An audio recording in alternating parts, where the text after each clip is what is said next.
Hello and welcome to my tutorial where I'm going to show you how to model architectural scenes the right way, or like I like to call it, the fastest and the most correct way to do it. Let's do it the traditional way first. Mostly people do this. Create a cube and then hold D in the keyboard, D for dog, and then activate the up axis, then holding D also hold C. Now you can snap it. Now middle mouse button drag in the bottom edge. It will snap in only one direction. The snapping in Maya is very effective and very flexible. I can do a whole tutorial on just snapping, so let's just skip it for now. People do this: they make a box, they snap the pivot point, they scale it. Yeah, that's how they make the walls.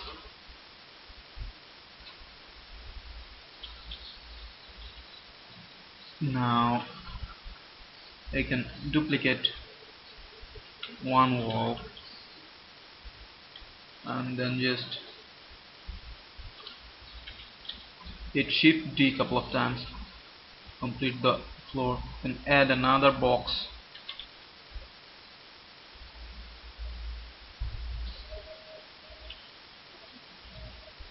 for the roof, add boxes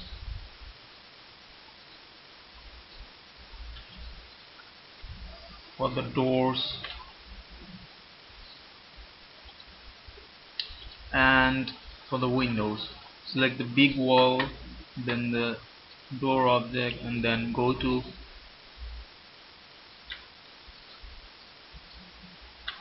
mesh boolean difference, or I have added that boolean to my shelf by clicking mesh boolean difference holding Ctrl Shift, and that way you can add it to your shelf. Let me delete it for now. Okay, let's go to our viewport. Again, select the big one, select the small one, and then just boolean, and that way people models architectural interiors. But that is not a very good way. Why? Let me show you. If you see closely, the models are separated.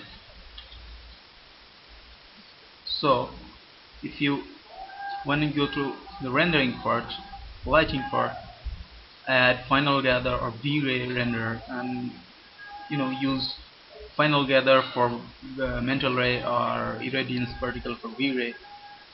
um, these corners, mostly for mental ray, these corners look bad. In mental ray, if I render this with final gather and photons, then these corners are gonna gather too much photons and look like that these places are this. There's a light bulb here somewhere, so these places will like burn. In reality, these places should look a bit dark because it's a corner, right? Um, so these are separate models, so that's why we'll have problems while using GI rendering, global illumination problems here. So the way to do it, the correct way to model it, is modeling it seamlessly. If it was like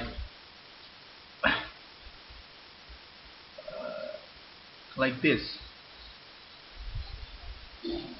if you go inside the box, now this corner will render much faster and much better because this is a seamless model. You see, I just move one vertex and all three edges move with it. This is what I call seamless model, and how to achieve it in a interior model is like this. You can go like this, make a plan, scale it.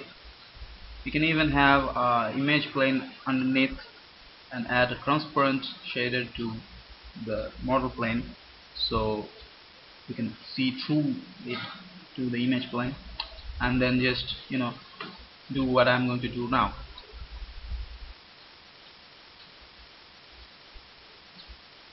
Subdivisions are one by one. So now I'm going to add subdivisions to it. Maybe I need a room here. Add thickness to your model. These are walls. The lines I'm putting, these are the thicknesses of a wall. So maybe I need a room here. Okay. And maybe I need a long corridor here. There will be a door here, and maybe I'll need a room, two rooms here. Okay. Maybe small bathroom here.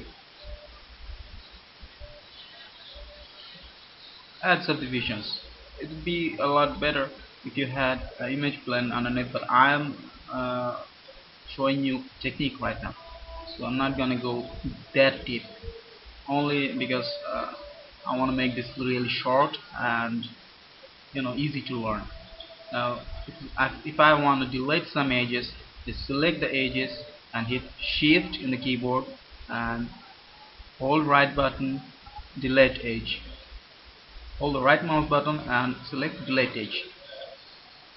Do the same for these, and then for these, you know I don't need these two, these either.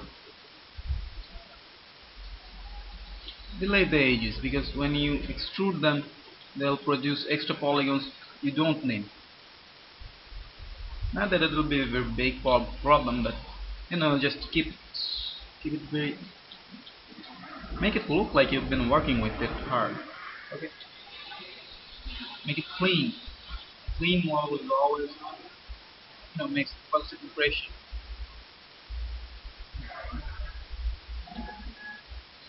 Now here's another trick I'm going to show you: how to select a loop of edges very quickly.